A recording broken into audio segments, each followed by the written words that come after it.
I'm the president and CEO of Visit Huntington Beach. To my right, to your left, is John Bosio. He's one of the principals with Merge, one of the nation's leading wayfinding system programmers, developers in the country. So this is a public input session. So we're just going to go through some things. I'm going to talk a little bit about what VHB is. Most of the evening tonight is going to be focused on John and what Merge is doing. So just to give you a little bit of background on Merge real quick. We decided last year that it would be really important to do a wayfinding program, so Merge was hired, and this is the second time they've been back in market, so to speak, to kind of go through and present to you what their first blush at our community was, and then give you some schematic designs to really get your input and your feedback. And this has been a great process. This is probably, what, the 9th time? 10th time he's done this in 2 days. And I think you're going to see a lot of things that I think are really going to resonate with you. You're going to see 3 or 4 different options, and we really want you to tell us what you think, because this is what he is here to do. Before we get started, let me just tell you a little bit about who we are, who Visit Huntington Beach is.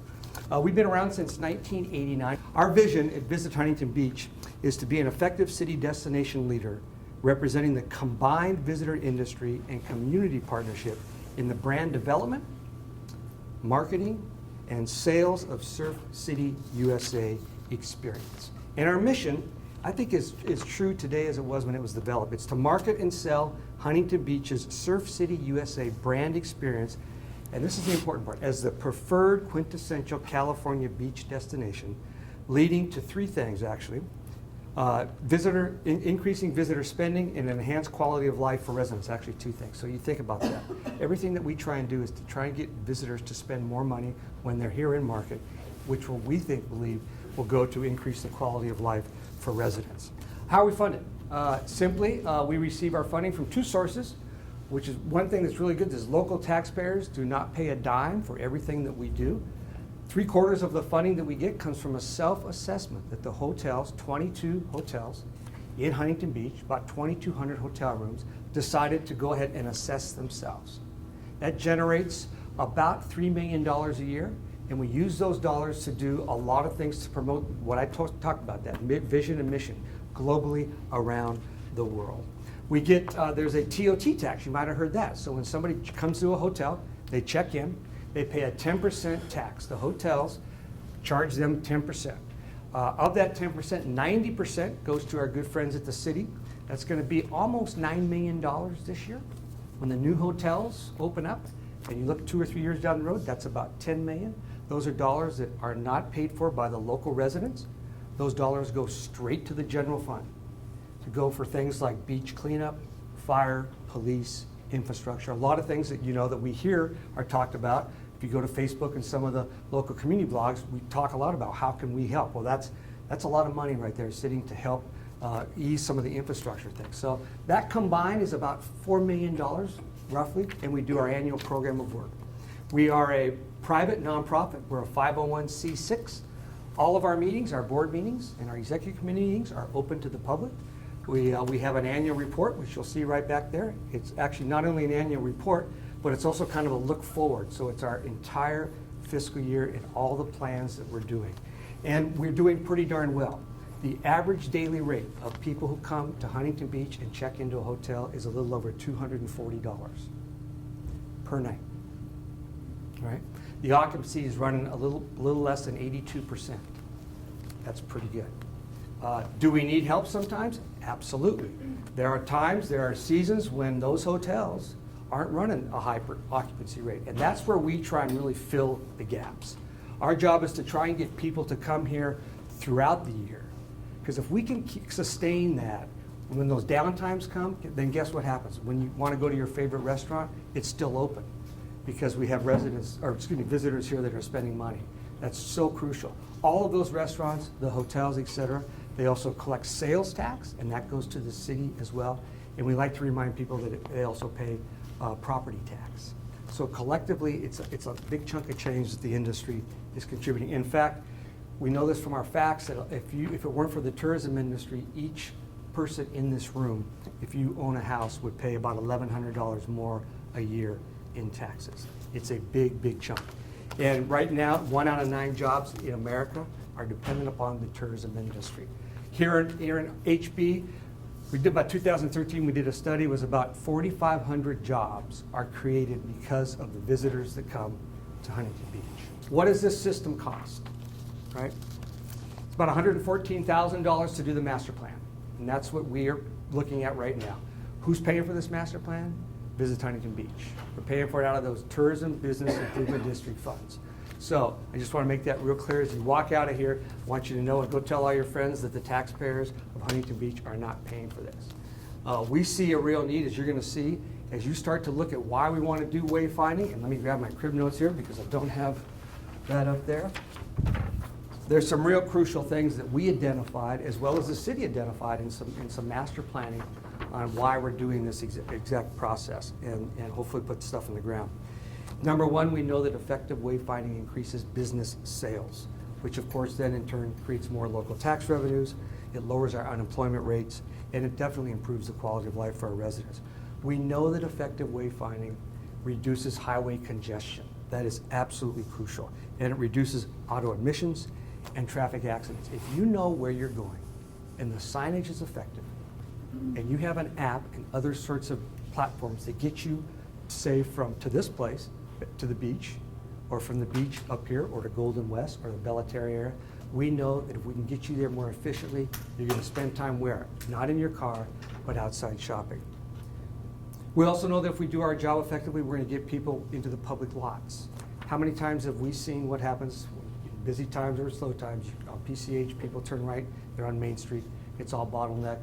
You don't know if a lot has available parking or not. You don't know where to park, et cetera. So this system will hopefully alleviate a lot of those problems. It's going to make it easier for people to leave the beach when we are really, really busy and alleviate those high pressure, high demand times, particularly our high attractions. We know the number one question we get when it's raining at the kiosk is, what else is there to do besides to hang out at the beach? We know that. And wouldn't it be great to say, well, why don't you go hear some storytelling that's going to happen here? Or why don't you go up to eventually your place, Mary, and go experience some art and culture? Why don't you go horseback riding? Why don't you go to the Van Skate Park?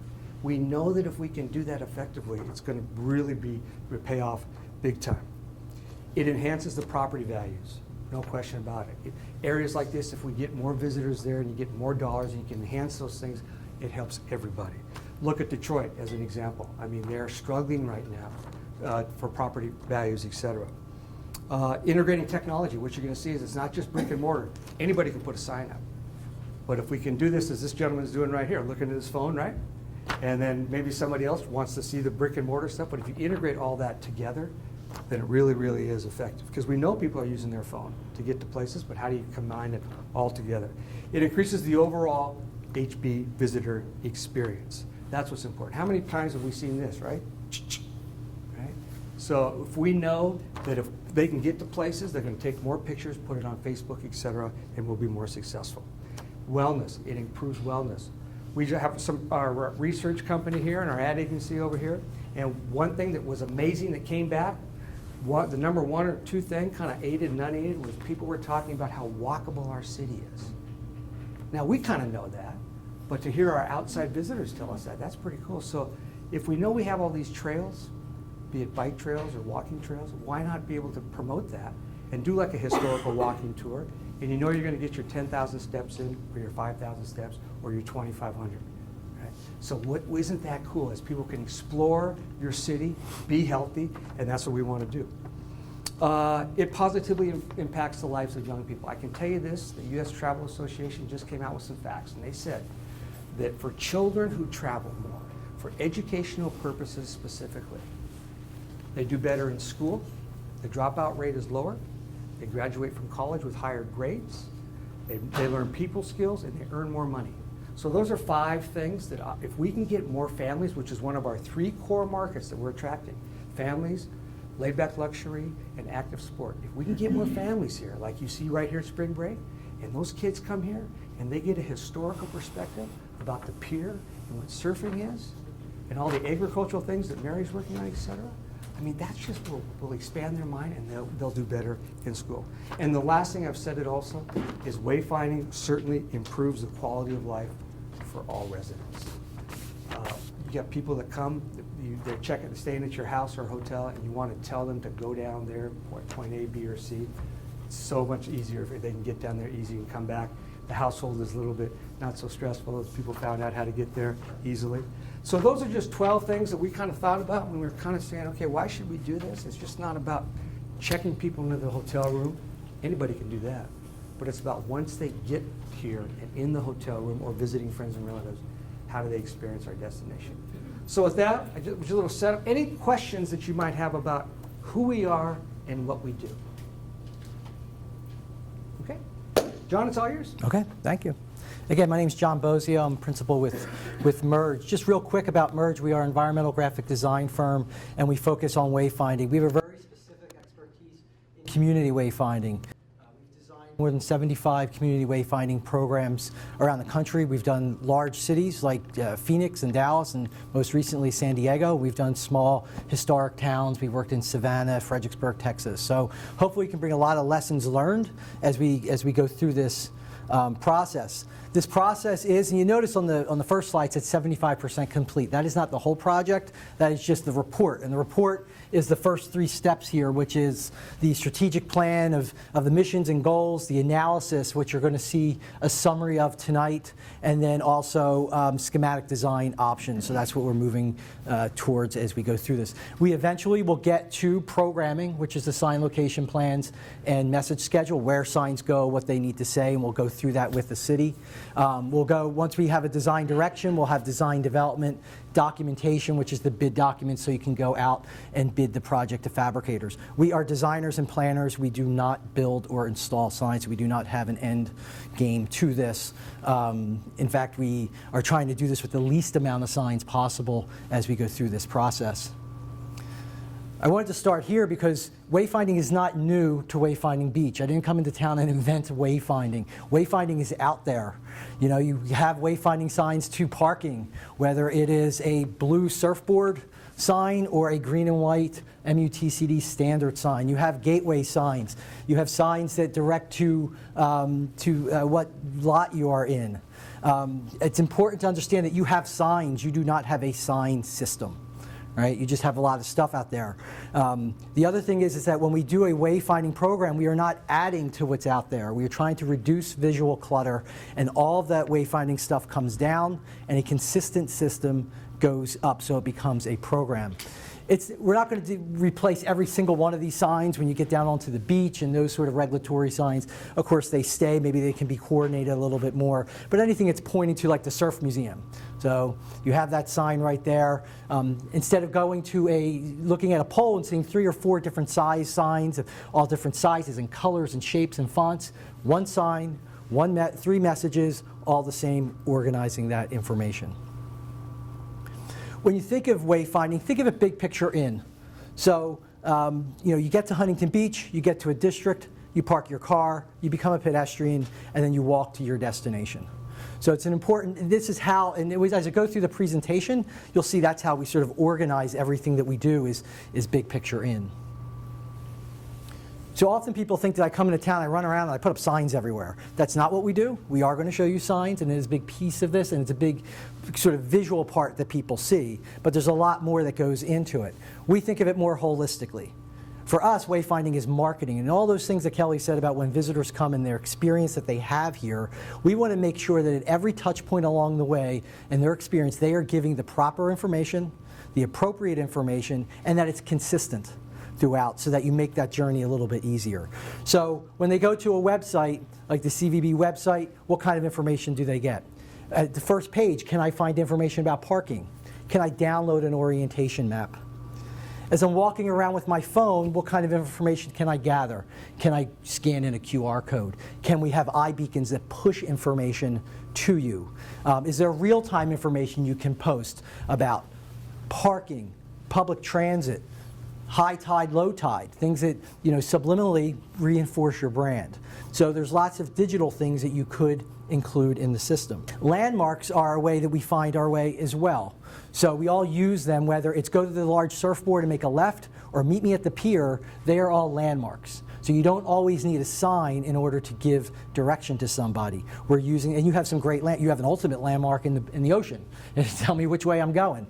But there's probably some other options that we can include to increase landmarks and help that sort of ability to find your way. Orientation maps are a wayfinding tool. Orientation maps also have to cross multiple media. So they have to be printed, they have to be on a website, they have to be on my phone, and they have to be on a sign. And you want to make sure that they're all the same map. They're all the same information that you're promoting. Because when you don't do that, just like you saw on the first slide, you start to lose trust. Trust is the pillar of wayfinding. When you lose that trust, it all breaks down. So that first 2 slides where it's just a mess of signs, you've lost that trust and now people aren't paying attention to it. So one of the things that Kelly said, number 2 thing is from visitors is walkability. You got to promote that. You got to have tools that really re-emphasize that. So one of the things we thought of was a walking tour, a historic walking tour, an arts and culture walking tour. Integrate the Surfers Walk of Fame all into one thing. Don't go put up a bunch of signs for each tour where you have 5 tours and 5 signs. What you want to do is have it on here, have a printed map, maybe have an interpretive sign at the entry to tell you the story. That's the way to do it. Because then with that story, you're not only helping people find their way, but you're also giving them the character and the culture of the community. So we really want to build that sort of that community understanding, whether it's the surf culture, whether it's the history of the place, whatever, it could be botanical information, all those things can be considered. Your trails are sort of this lost thing that's out there. That's what I hear from everybody. So we've put some information on there. How can you promote your trails? Well, have really good trailhead signs, right? Because you drive by those trailheads now and you don't even know that's an access point. So that's a component of what you could do. As I go through this, we may make 20, 25 recommendations. It's not to say that the city is going to do all 20 or 25. They're going to go through it with priorities. What can we do? Maybe we do 2 of them, maybe we do 5 of them. We look at funding availability and those kind of things to make those decisions as we go through this. Pictograms. This is an outdoor, active lifestyle community. And when you start to use pictograms on the sign, it really activates the sign rather than just having text on it. So we've done this in Mammoth Lakes, where we just designed a program where we want to make sure that people are outdoor. We've done it in Lake Havasu. These other places where outdoor active is a big piece. It also helps your international visitors. So people don't speak English. This is a really easy way to communicate information to them. You should know when we get into the signage that there are specific engineering criteria. So we can only have 3 messages per panel on vehicular signs. It has to be 7 feet to the bottom. We use 7 feet 6 because we think it's better. When you're in a lower speed road, it has to be 4-inch high copy. So when we're on Main Street or in downtown, you'll see a smaller sign. But when you're up on Beach Boulevard or PCH or any higher speed road, you would go to 6-inch high copy, and that's mandated by Caltrans, especially on those 2 roads, and the MUTCD. We can use Clearview, which is a typeface that's approved for community wayfinding, and only community wayfinding, no longer for highway signs. And the breakaway, and the reflective. I gotta get this for the engineers in case anybody asks me a question. So they're the tools, they're like sort of the possibilities that are out there, these things that you can use to communicate wayfinding. And now how do you look at it for Huntington Beach? So for us, the first thing we start to do is just come up with a sequence of information of how does somebody move through the city. So they follow highway signs, they arrive, and there's a gateway sign that says, "Welcome to Huntington Beach." There's vehicular signs that get me to parking districts and major attractions. I arrive at that attraction, or I arrive at the parking, and then I get out by foot and I go to my destination. Maybe I come across an information kiosk, and hopefully I circle back and I go to more destinations. Ultimately, I get back in the car and I can get back on the highway and go home. So again, big picture in, that's how we're moving through this. Gateway signs, or gateways into the city, not necessarily signs. We looked at where are the primary and secondary gateways into the city. So the blue are primary, certainly on PCH, which you currently have them already, the wooden signs coming up from Newport and down from Long Beach. Beach Boulevard, where we think you need one, and that's a Caltrans sort of coordination issue that we have to go through. And then we think the pier. It's not an entry point, but that's an identity. And I'm going to tell you when we get to that sign, that's the most valuable thing you can do as part of this program. The number of photographs and hits and Facebook and TV shows that are going to take a picture of a sign at that pier is more valuable than any other sign you'll put up.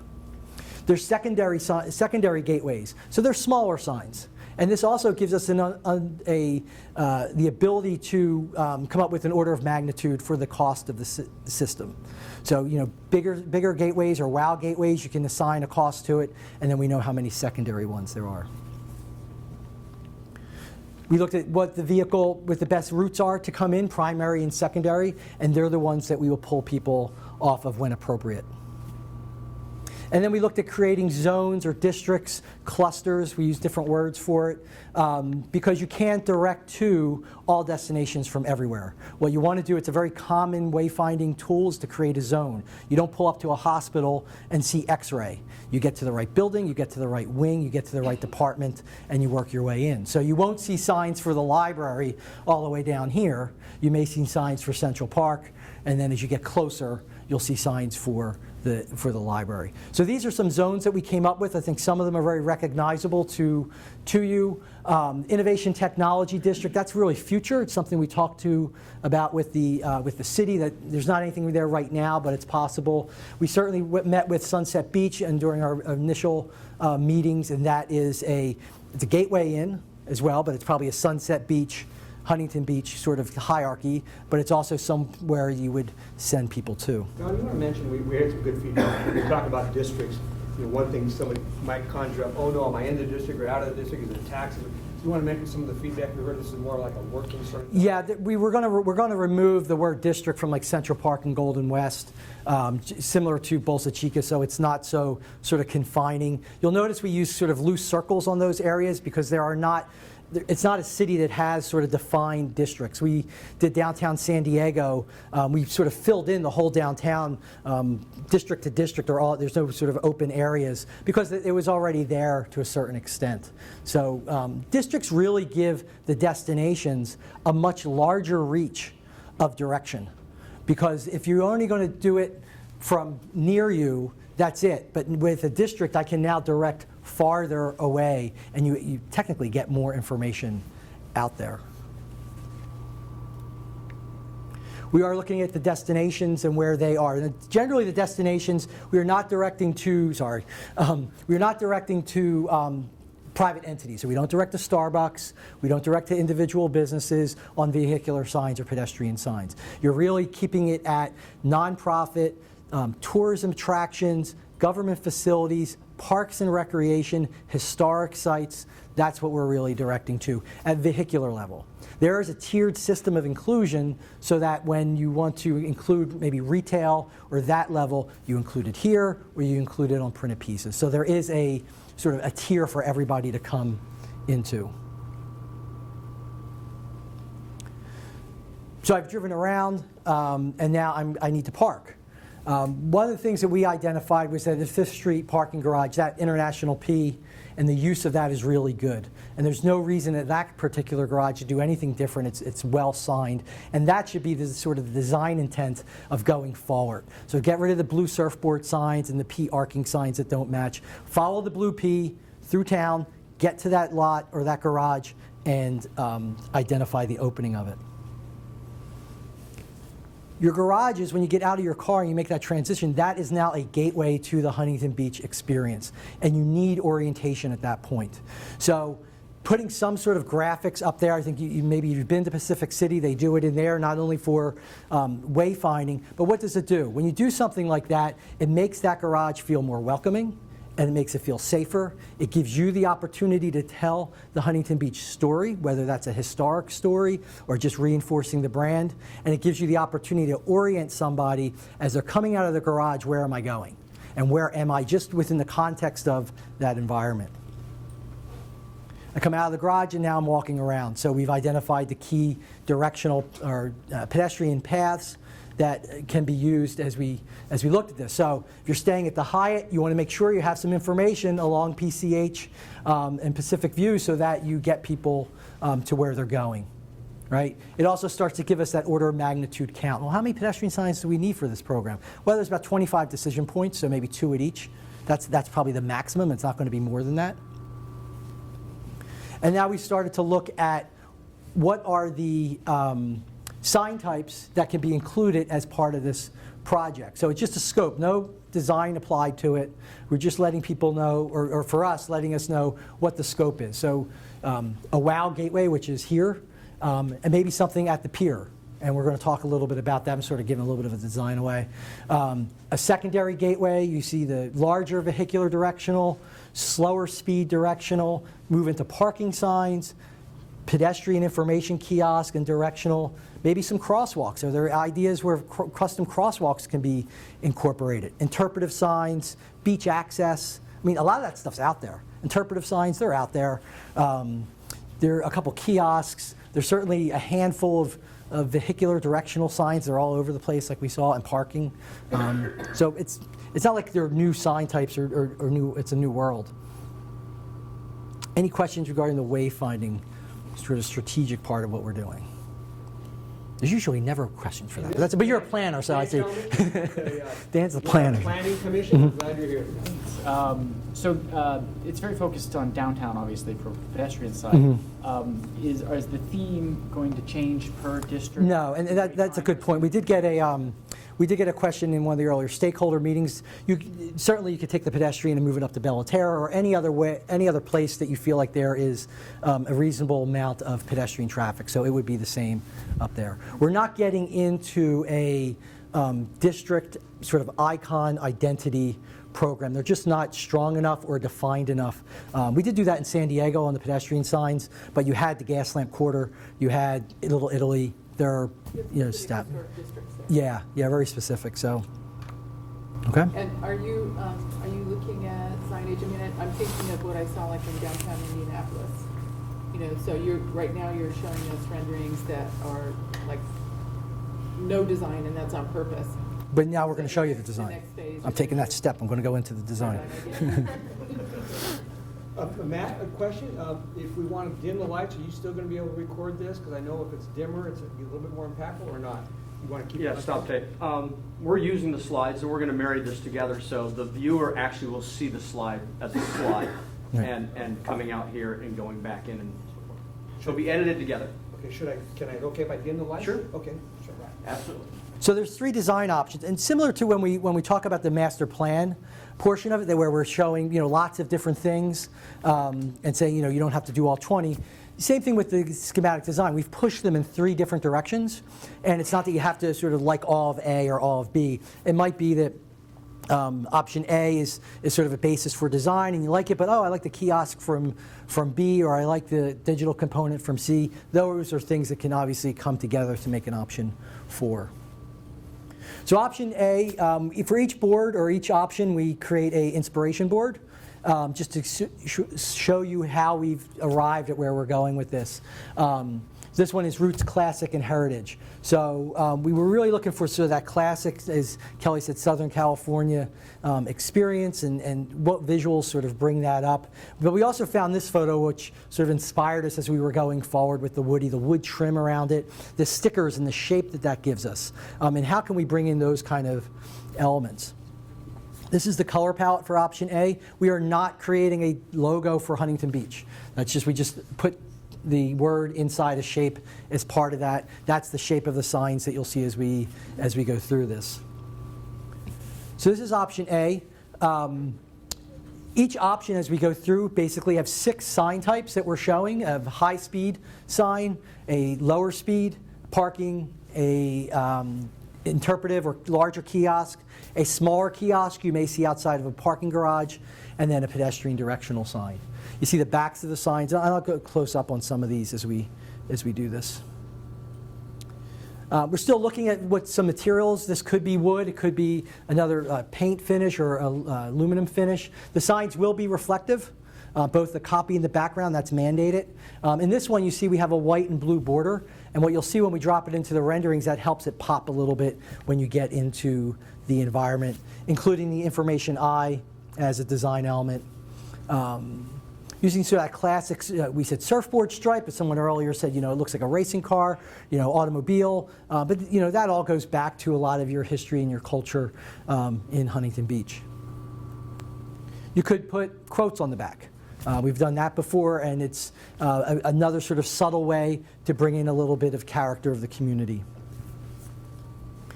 There's the interpretive sign. You might have that down by the beach on the left. In the center, an information kiosk. What is a 5-minute walk? What is a 10-minute walk? And what are those things that I can hit in between as I move around? And on the right is a pedestrian sign. And you'll notice on the pedestrian sign, we are using minutes. A walk from in downtown in the short blocks is much different than walking from the Hyatt past Pacific City to downtown. Those blocks are a lot longer. Minutes is more appropriate for Huntington Beach. And here you can just see with a walking tour, maybe a historic walking tour in arts and culture, how that ties back to the communication language of option 1. You could do this for any of them, of course, but this might have the destinations, it could have audio, it could have video, it gives you direction. So it's reinforcing what we know people like about Huntington Beach, which is its walkability, and it's communicating a language that is consistent with all the other wayfinding tools that we're talking about. Option 2 is the refined creative movement version. And we looked at a couple things. I'll show this in a second, but we looked at the sunset, this trim and the wood. Those kind of things influenced us as we went through this. So this is sort of the imagery we were working with, trying to think of things that were translucent. There's the color palette, and here's option 2. So again, we have to stick with the contrast and copy height that is very specific for engineering criteria. What we've done is added a backplate to outline that, because that dark background will fade or blend into some of the environment. So it gives it a little bit of a trim. Same with the smaller one. On the larger kiosk in this, it's a smooth concrete finish with a stamped Huntington Beach with some wood background. The top could be a solar panel. We have it as glass at the moment. But that's where you sort of announce festivals, events. The other side could be an orientation map and those kind of elements to it. So if you're in downtown, it's telling me about the Equestrian Center. I'm in the Equestrian Center, it's telling me something maybe about Golden West. So you're really using it, again, it's wayfinding and it's marketing. So we're really trying to use it to cross-market those things. On the sign, you see a couple little gradated areas, like in here. And you can use the quotes again. And on here, so this is a paint. I can pass it around. It's dark, you can't see it. That changes color as the light hits it and as you move. So if you see a dune buggy or a low rider, it's all that. It's sort of that kind of paint. We've used it in other places. It's pretty cool. It plays with the light. It's just a little hidden little design element for the program. This is option 3, which is soul, active, and culture. And don't worry, at the end we're going to put all 3 up so you can see them next to each other. Soul, active, and culture. So as graphic designers, we of course start to look at the graphics and sort of those flat graphics that you see on surfboards, and how can you incorporate that into the system. This is the color palette. Maybe bringing in some ceramic tile or pattern into bases of the kiosks, and then also the wood as an element. So in this option, we've done a couple things. One is the poles is steel I-beam, or an I-beam shape with an inlay of wood, and the different shaped panels that can be flipped and done different things to create a unique shape. If you think of the surf shops and the retail that's downtown, you go in there, they have very simple materials that they use a lot for their fixtures, and they just put it together, and they get a very nice sort of design quality to it. So that's sort of a little bit of a thinking behind this. Then the backs of the signs, you can start to, we have the HB on top, the cutout HB. And then on the backs of the signs, you could bring in local artists or surf art and do different things with the backs of the signs. It could be crazy, it could be calm. Just another option as we go through this.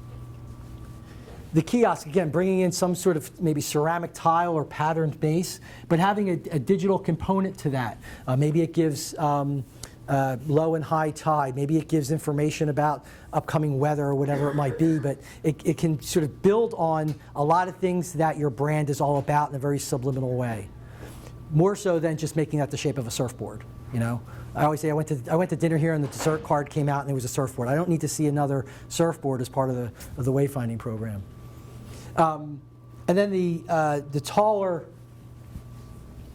kiosk, so in this case incorporating pictograms in there to direct people. And again, with the pedestrian sign, the wood inlay into that steel I-beam, and then using minutes for distance, and having a graphic pattern, and you'll see how that sort of pops it out of the environment. The last design portion is for the pier.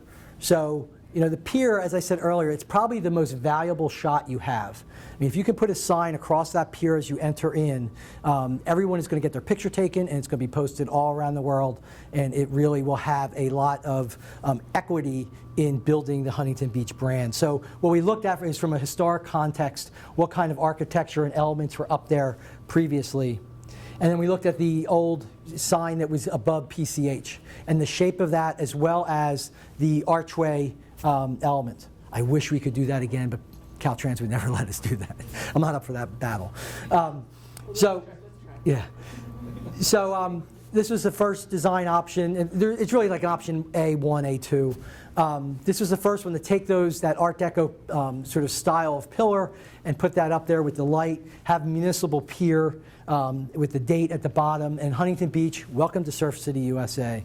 You don't have to put the logo up there. You can keep it simple. At night, you can light it with what we call reverse channel neon letters, which you see on the right there. I think if you go up close to Pacific City, that's what they use there as well.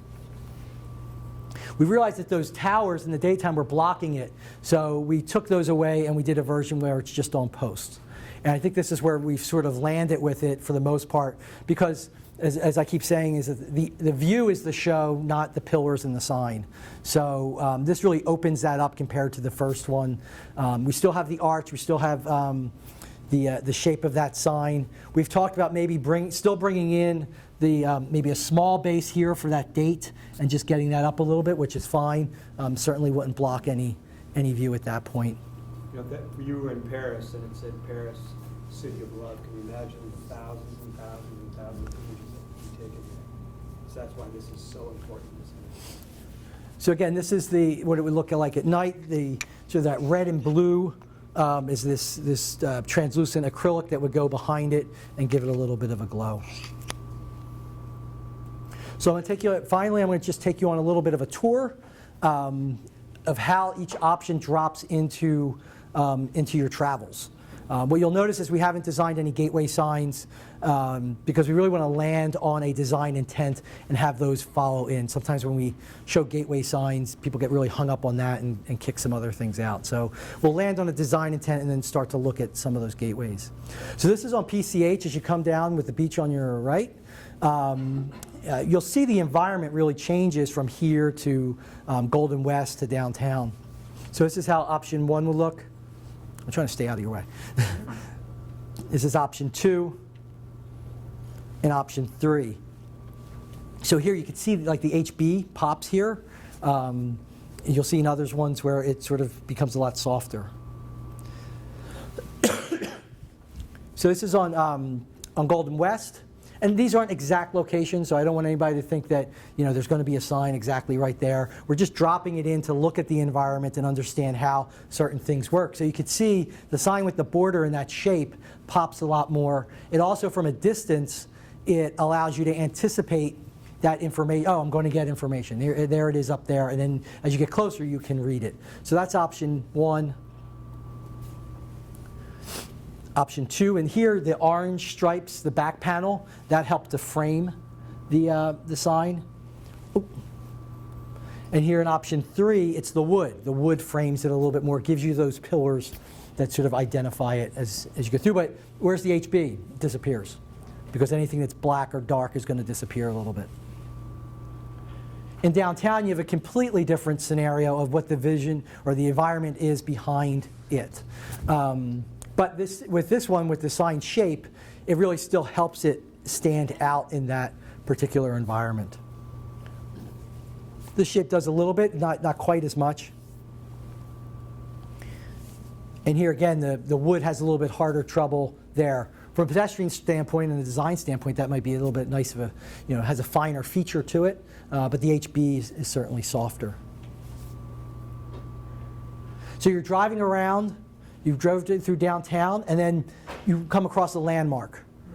So that Verizon built, we're driving around, we're like, that's, we see that, we're like, that's a landmark opportunity. So it doesn't have to be this exact mural, but the idea is that you can create a landmark no different than some of the other things you already have. And when you do things like the surf quotes and those, it's reinforcing your brand at the same time. It could be an arts and culture. You can decide what that mural will be, but it's a really good opportunity for a landmark. And there's some others as well. So again, these are ideas that you could do it, you don't have to. It's just, these are sort of master plan concepts.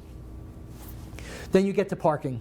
So as I said, we like to use this as the design intent for parking with that international P.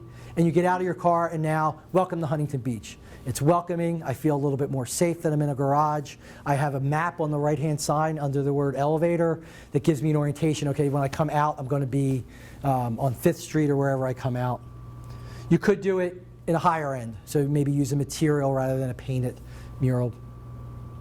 And then I come out and I get information from a kiosk. So you'll notice they're very narrow. They're going to give you an orientation to where am I within the downtown, just a general 5-minute walk, 10-minute walk, what can I get to? I have the information you are going to get stickers on that. I mean, whatever we put there, you're going to get stickers. That's just going to be the rule. But you can see we've kept them all narrow. This one, again, the design of this one has a little bit more material in it. So it has the concrete and the wood. The other one was just a simple post and panel. And this one's very narrow, so maybe it controls the stickers a little bit more. You have the map, which you can have just a very local area. The pictograms are up off the ground, so if it's crowded, you can still get the information as well. And here's coming out of parking, just another version. Someone said that guy has a sticker, but I don't think he does. So that narrow really works well. These are pedestrian signs. So we will try and put all the pedestrian signs on existing poles. We don't want to put more poles in like a downtown area. We're showing it here on a new pole, but we will try and put them on existing poles. Again, that shape, consistency all the way through, you start to recognize it. Cuts down a little bit on the clutter as well. And you can see how different, using that paint or a graphic will help pop that sign when it needs to pop against the background. Those will be two-sided where... Right. Right, so vehicular signs are single-sided, 3 messages. Pedestrian signs are double-sided. They're 1-inch high copy. They can have 5, 8, up to 10 messages on it. Excuse me, at nighttime, would those darker signs be more difficult to read, or is there a... Yeah, we're not, with vehicular signs have to be reflective. Pedestrian signs are not allowed to be reflective. So what we try to do is put them on poles that are near light, so it does shine down, but it doesn't reflect back, so somebody in a car might see it and slow down and read it. And we keep it at that 1 inch because you cannot read it from a car. And you don't want, if you start making pedestrian signs like 2 inch or 2.5 inch, then it gets into that range where someone's slowing down and trying to read it. So it's 1 inch. So maybe you're walking around, you get another landmark. So we're at the concept stage, so we can do anything. Create those landmarks. This is between or behind Pacific City. You can create these things that you're giving direction from a hotel or back from the parking area. It's a good sort of landmark element. Maybe crosswalks, custom crosswalks. This is an idea across PCH. Yes, we would have to get Caltrans to look at this and get their approval, but we shoot far and then we come back. That's what we do at this point. But it's the Vans pattern. Reinforces your brand on another level. Makes a very cool walkway. Increases safety for walking across. As long as we keep these white lines, and that's really how it works. If you keep those white lines, that's really what you want to outline. But it's a great sort of subliminal brand identity. And then up on the beach. So as you're up there, maybe an interpretive panel tells a story. The other kiosks where you can have a map, you can talk about an activity or a festival. You could have a digital element. So all those things are possible. Maybe it's here, maybe it's in Central Park. We just sort of showed it here for now. And then lastly, if you think one of the unique things about Huntington Beach is that connection between the parking and the beach itself. And it's not that you get out of your car and you don't know where the beach is. It's not that sort of wayfinding of point A to point B, but it is totally identification and orientation. So you want to meet somebody, you tell them to meet me at Tower 7 because I'm tying the parking lot to the lifeguard stand. And they sort of do that now, but they don't do it on a real regular basis. But that's a really good way to tie those two if you're down on the beach. It also, from a safety and emergency standpoint, it tells those seconds matter. And if I can tell somebody had a heart attack and I'm by Tower 7, those things matter.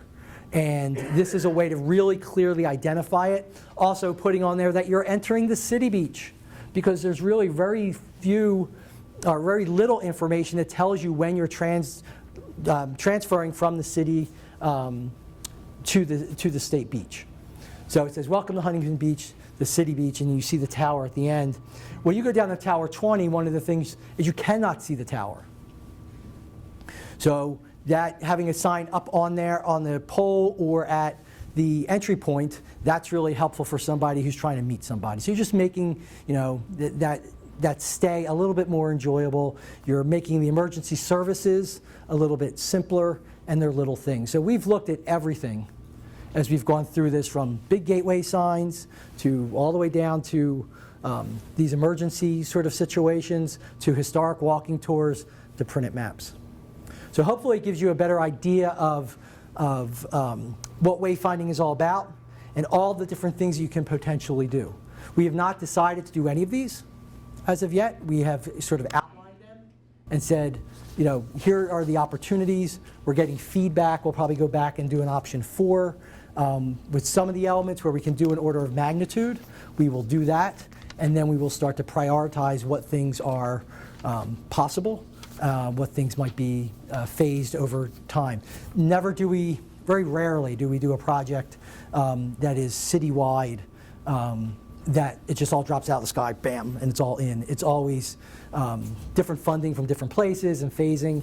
You don't really want to go beyond 2 or 3 phases, and you do phase it based on sign type. So you can't say I'm going to do Beach Boulevard, but I'm not going to do PCH, or you can't do Golden West, but not do Bolsa Chica or something like that. So you can do gateways and not vehicular, or vehicular and not pedestrian, that sort of thing. So with that, we will put up the design options and we will take any comments. We I'll have stop those, talking. Tanya, the design options? Oh, yeah. I have. This is where we want to hear from you. What did you like? What didn't you like? Yeah. Yeah. I like the idea of the sign over the pier, Santa Monica. We see that pier everywhere. That will really help to brand. And I like the idea that we could do signage throughout the city directing people so that they know what to look for guidance, consistency in the messaging, image. I really like that. The vans, I grew up in vans, down on Springdale and Edger. My mom took me there every year to get my vans. That is the print I used to leave in the sand if I wore my shoes on the sand. But I don't know that that's, no offense to vans, would be proper to represent a specific brand other than Huntington Beach on the walkway. Yeah, we actually did a couple. And really the idea is when you see them like this, it's, okay, a custom crosswalk, and we used, so we did actually another swirly one I could show you. Yeah. But it's a thought, and it's a great idea. Yeah. And incorporating Sunset Beach as well as an entry point. Yeah. I think that's really important. And again, that's more Sunset Beach, part of Huntington Beach. Yeah. We want to make sure that there's a right hierarchy there. Yeah. So just from watching the images you were showing and going back and forth, I'm leaning towards design 1 in terms of that being like making more of a statement and being more visible, just the way it looked juxtaposed against the backgrounds that you gave. Some thoughts, and I'm deep in local history, and one of the things that I do as a local historian. And on the walking tour, there are some elements of a walking tour already, but there are also things that are not identified on the walking tour that people have a way of finding, and it's one of the things that they find appealing about us, that I think we could do a better job directing them. Right. I know right now, it seems like you're starting primarily in the downtown area, and to some degree, I know, you're mentioning the spheres or the district Yeah. in other areas. So I'm assuming that you start with a core program, and then there are elements then that can be added to. Well, I think when we look at this from a citywide standpoint, from a vehicular standpoint, we are probably looking at a grander scale of Golden West and Central Park, and that I think when you get into the pedestrian, right now, yes, it's a little bit more concentrated into downtown just because that's where the pedestrian circulation is, but there's no reason that that can't be expanded up to those other areas and be included as part of it. Yeah. So I'm thinking later that area around Golden West College, as that continues to evolve, there'll probably be more pedestrian there. And the thing is that you, at the end of this, when you have that bid document, you basically have graphic standards manual. Yeah. So you have something that going forward, if an area builds up, you have something to follow as part of that standard. You know, you're not just putting something new in. And then I'm wondering in signage in different places around the country, and I've been to some of the places where there's signage. I've been to Savannah, the National Trust Conference. Right. Indianapolis has a great signage program in their historic downtown. We have a handful of properties that are on the National Register of Historic Places that we don't really call out in any sort of, and is there, you know, symbolism that you use, like the international symbol or something like that, that would highlight that for people who... What we do as part of the scope of this project is we design a interpretive panel, sort of a template for that, and then that goes over to the city, and then if they decide they're going to do a series of interpretive panels, they have basically that template to go, because that becomes sort of its own project on its own. I mean, writing the text, getting the photos, that sort of thing, but they'll at least have a sort of a standard for that, whether it's the layout or even the mounting device. I'm thinking someone driving by Newland Center won't realize that the Newland House in the Newland Center is on the National Historic Register. Right. Or that the Helmworthy buildings downtown are on the National Register. They're, you know, or the Plunge, you know, at the... So, I mean, there's some areas like that that someone driving by, you know, might not realize that could call attention and develop more of that heritage tourism. I think the app is going to be really, really important. Yes. 'Cause that's the true storytelling right there, as well as John is developing criteria as this plan is developed, and things that you and I have talked about before. That's absolutely crucial and essential, not only from a staging perspective, but what is it that we can do right now to get people to understand where those things We are. have a much richer history. Exactly. There is a, Yeah. you know, within our menu that we start to create, we always include a destination arrival sign. So that doesn't mean that every destination that's within the system needs one of those. I mean, certain ones are sort of obvious and they have their own sign. But it's in the package as a template sign that if you felt there was a destination that needed something and you could add that symbol, National Historic, then that's where that would be in there. So it's sort of worked into it for when that need is required. Because one of the- We're trying to predict what might happen.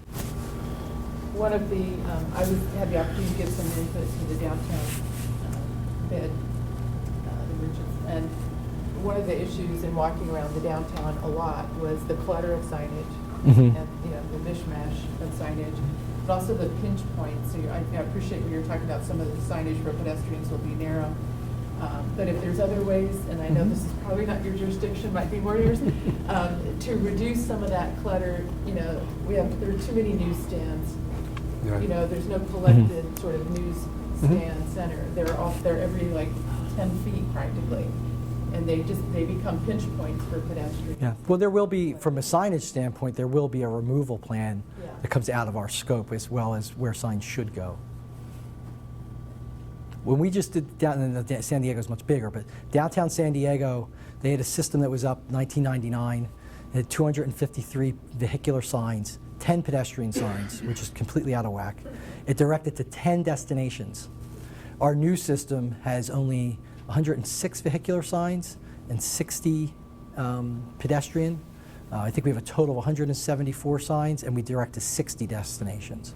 So there's an efficiency in, you know, having a comprehensive thought process behind wayfinding compared to just everybody doing their own thing and running around putting up signs. Yeah.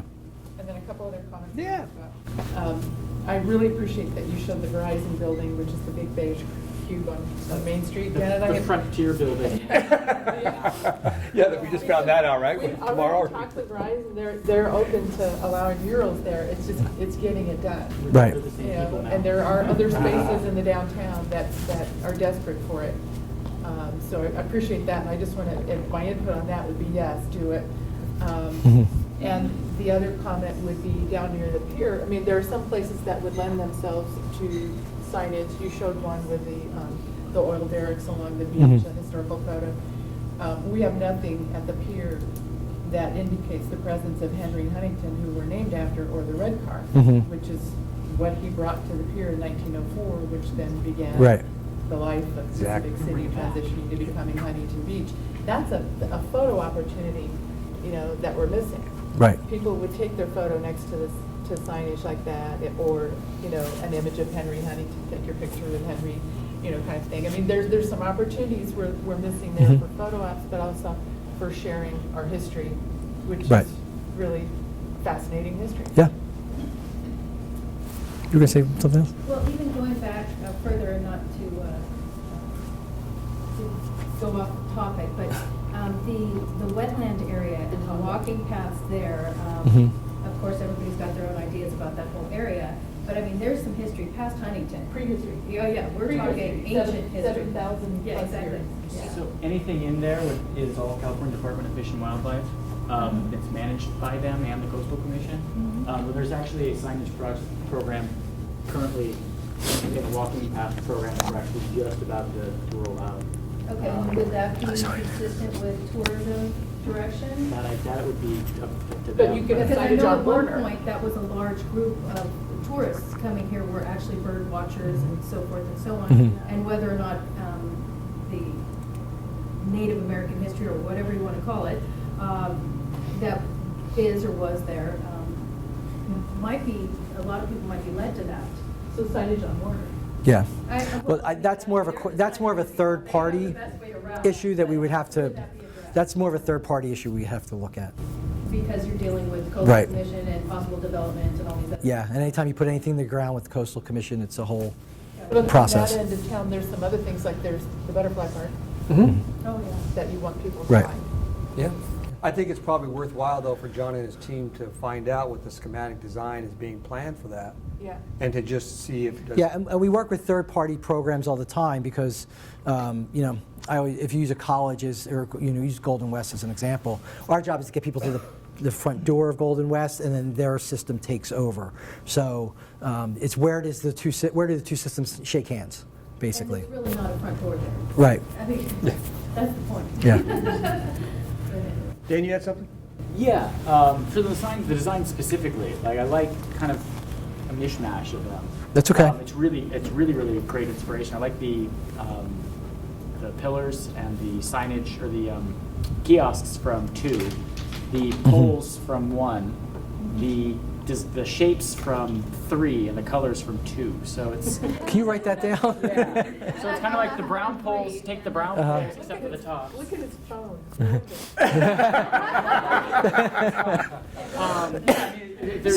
Kind of put those all together, and I think you've got kind of the idea of Huntington Beach. The first one kind of reminds me a little bit of Craftsman build from like this from California Adventure, the Grand California Hotel. Or beach cottages. Yeah, yeah. So I think they all. I mean, nothing's like, oh, that's the worst. So Right. they're all great. I think there's different pieces from them that I think that would look amazing. Really great job. Great. Yeah, I'd like option 1, is we can take the HB and put them on us. Yeah, you know what? You're Well- right in line with a lot of people, so that's good. Yeah, I personally really do like the initiative that we have here to having a common way to navigate this city. Like, it's such an amazing city. Right. I like to bike around this city, Yeah. and I am still discovering areas of this city that I never knew about a year ago. It's so great. And I also like what you're doing about adding the layer of the spirit of Huntington Beach and integrating that over top of the logistics of how we get around. I know that here in the city we have such a rich body of talent, gifted artists who live here, who understand the surf culture, who are producing beautiful work that would seem to lend itself to, perhaps on some of this stuff, supplement the, just the simplicity that you have here, while giving the realness of what it is that Huntington Beach has in the city. Yeah, and I think that's what we tried to do on some of the options, was to provide that opportunity. So whether on the option 3 it was the back of the sign, you could always do it. Really, it's here. It's on the back of the sign where you can do it. You can certainly do it at the base of a kiosk. And then the murals and those sort of things. I mean, what we showed for the murals are just sort of total concepts. You can then engage that group to do those things and still achieve what we're trying to achieve with a landmark. So that was really always part of the thought process, to engage that group. And to sort of build on the gentleman's statement, if there was an engagement of the local artist, it might decrease some of the stickers. Yeah. Because Right. we are going to police it ourselves a little Right. bit more so. So I think that might be a viable consideration. The other comment is, I really like the number 2 kiosk, and I'm just wondering if there would be a way to sort of incorporate some sort of Wi-Fi there. Yes. Because that might be a really cool thing for. Yes, you can incorporate Wi-Fi. We've talked about the canopy potentially being solar. You could incorporate iBeacons. So iBeacons are things that as you walk by, if you have a Huntington Beach app and you walk by it and you have your Bluetooth, it pushes information to you. So all of that could be incorporated. I would say this about the public art before, we did sort of give that option within it. And it's very easy to say, I want to include public art. But you have to make sure that internally you have a mechanism to sort of go through that process, because then you're going to get into who are the artists that you're going to use, what is the context of what they are designing, what is appropriate to put up there. And so there's sort of a process that goes through. We're doing it in Hillsboro, Oregon, but they have a public art director who's really, she does that all the time for like guardrails and stuff. So I really felt comfortable with her doing it. Sometimes we get into situations where we say, oh, we want to use public art, and then, it's got to go through Art Commission, it's got to go through this, and it becomes a big deal. Just be aware of that as what you wish for sometimes, One more question on that. She just brought up how the maintenance of the stickers and so forth, Yeah. people will be on control for that. Who does the maintenance? Where's the? I was going to comment on that. If you really look pretty close to downtown, you won't find stickers on anything that, The newsstands. yeah. But not the newsstands within the area that Malco Maintenance maintains. So there are newsstands, for instance, in front of Jack's. That's not within what the Business Improvement District and the city pays for maintenance. So if you look at a newsstand by even maybe the post office, I don't want to say that one. Starbucks for sure is in our maintenance area. So Isabel, the guy that you guys see downtown all the time working crazy or hard. By permit, although, because I've looked into this, the newsstand provider, whoever the news entity Right. is, they're supposed to maintain. And there are issues with that. Yeah. I take pictures, I send it to the city. So it's code enforcement. There's like a law that they have to provide an outlet for media. That is correct. So it gets more complex. We have had several removed because I've had to send in reports and say this one is broken, nobody's used it, and then I follow up. There's code enforcement that helps with that, Yeah. but it's not as simple as we'd hoped with Yeah. just cleaning them up. These would fit up under that budget? The ones who are Or within the just- majority of downtown would be maintained by our day porter, our day porter service. And what we find with cities is with vandalism, the most common is stickers and Sharpies. The larger pieces, you were saying, they were like murals to make it more aesthetic. That, you know what, actually with those, especially with those, you tend to see less. And What, would individual, I'm sorry for interrupting, Yeah. would individual parking lots, we were doing lovely images, so when you get out of your car, you're feeling comfortable, and you're already Mhm. experiencing it. Would it be up to that garage then to handle the maintenance of the? right, it would be. I think what you find with graffiti on those is that you don't get graffiti on those. What a graffiti artist wants is he wants a blank wall to do his thing. So, painting on an orange wall is not going to be as cool as that wall back there. So, it probably reduces it more. I'd probably do some sort of research, and it reduces it more. Even nuts and bolts are crooked, or, a painting, or poles needing refab, or whatever needs to happen for maintenance. Yeah, I mean, you're going to have maintenance, yeah. So the budget would be then as under what she's saying, so we wouldn't have to allocate a separate budget. for My that. budget is maintenance, Yeah. not repair. Not repair. So what the general rule of thumb for an urban wayfinding system is 10 to 15% of your construction cost goes towards maintenance. And that will be stickers and Sharpies. It will be a destination changes its name, sign gets hit, first sign that goes up gets hit. That's just the rule of thumb. Those kind of things. A route changes, a street changes. That's all within sort of that 10 to 15%. Now, we've done cities where they don't get a whole lot of damage, and we've done cities that, in the first 2 weeks, 14 signs get hit. So it's just a matter of. And you were saying That was in Jersey City where people drive on the sidewalk. So I think. The 10 to the 15% To church. budget, Yeah. where's that coming from again? That is- The overall construction cost. So if you were to put in, say, $200,000 worth of signage, 10%, $20,000 a year. fund for- Yeah, you could just sort of count on that. But you have to remember, the city has a line item already. They're taking care of the signs that they have. So you sort of work it into that. Okay. Okay? This is your chance. Was there anything that you wanted to get out? This is my 10th presentation, so. And he's doing great. Let me, I have a coughing if there's fit. nothing else, can I just close with a couple of comments? First off, I've had the opportunity to work with John on another project, which was 300 installations or so. Yeah. And overall cost was about $1.5 million. And I can tell you, it totally transformed that destination. When people knew how to get to some of these great hidden gems, these cultural pearls on the necklace, it changed everything. And he and his team did a fantastic job there. So I want to give a round of applause for John for having a pretty good proposal. I'd also like to personally thank and recognize a couple of people on our staff. Tanya, who's been kind of running, Driving me pointing on a everywhere. lot of this stuff. Thank you. And Jennifer and Susan Thomas back there, both on the VHB. Thank you so much. And then Jamie and Ryan are with our ad agency, the Atkins Group. And I just will say this. We heard a presentation, and Max, thank you as well from the city. And Kelly for setting up all the city council meetings, et cetera, very important.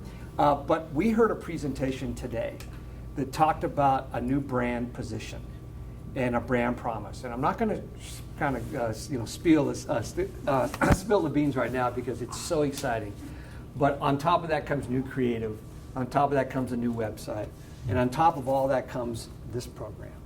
And when it all comes together, sure, we're pretty successful right now, but this is going to be I wouldn't say an entirely different brand. It's going to be a different and better experience in a couple years. And I want to read something that a woman by the name of Maura Gass, who runs a CVB in Texas, said about 7 years ago. And I think this kind of sums up, we started tonight saying this is why we're doing it, but this is truly, I think, at the essence of how all this works in unison.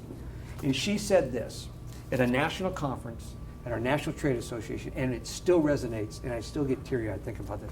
If you build a place where people want to visit, you build a place where people want to live. And if you build a place where people want to live, you'll build a place where people need to work. Makes sense? If you build a place where people want to work, you'll build a place where business wants to be. And if you build a place where business is, you'll build a place where people want to visit. Right? This circle of life.